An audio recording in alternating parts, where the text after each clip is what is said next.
كان كريم شاب عادي ساكن لوحده في شقة قديمة في الدور الأخير من عمارة شبه مهجورة.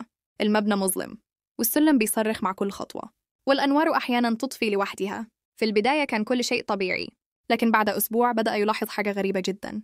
كل ليلة بالضبط الساعة 3:15 بعد منتصف الليل يسمع صوت خطوات بطيئة طالعة السلم، خطوات تقيلة كأن حد بيسحب رجليه، ولما توصل قدام بابه تتوقف فجأة.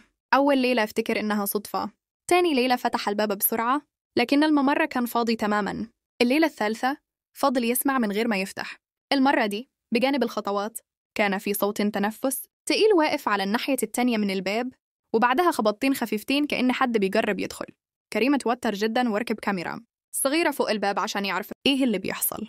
تاني يوم قعد يتفرج على التسجيل، ولما الساعة ضربت 3:15 ظهر في الكاميرا ظل أسود طويل واقف قدام الباب، ملوش ملامح، مجرد شكل بشري مظلم واقف ساكت.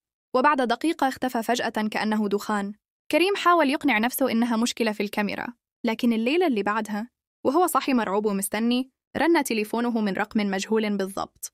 3:15 رد وهو بيرتعش، لكنه سمع صوته هو نفسه من السماعة، مشوه ومرعب، بيقول: افتح، أنا وصلت. وقع التليفون من إيده، وفجأة الجو في الشقة برد كأن ثلاجة مفتوحة.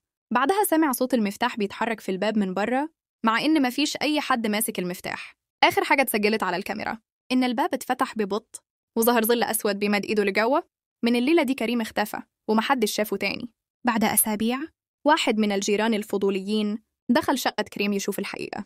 لقى الشقة مليانة تراب وكأن محدش ساكن فيها، لكن لقى الموبايل بتاع كريم واقع على الأرض جنب السرير. شغلوه وكان آخر تسجيل صوتي بتاريخ الليلة اللي اختفى فيها. في التسجيل كان في صوت خطوات داخل الشقة، بعدها صوت كريم بيصرخ: مين هنا؟ أنت عايز إيه؟ بعدها صوته اختفى فجأة، وظهر نفس الصوت المشوه بيضحك ويقول: دلوقتي دورك أنت. اللي بيسمع، وفجأة التسجيل تقطع. الجارة اللي كانت ماسكة الموبايل رفعت عينيها من الشاشة وهي مرعوبة، لكن كل اللي واقفين حواليها اتجمدوا في مكانهم لأن انعكاس وشوشهم ظهر على شاشة الموبايل، مبتسمة ابتسامة شريرة، رغم إن ولا واحد فيهم كان بيبتسم في الحقيقة. ومن يومها لحد دلوقتي الساعة 3:15 كل ليلة سكان العمارة بيسمعوا خبط على باب الشقة وصوت تنفس ثقيل واقف ورا الباب، كأنه لسه مستني حد يفتح.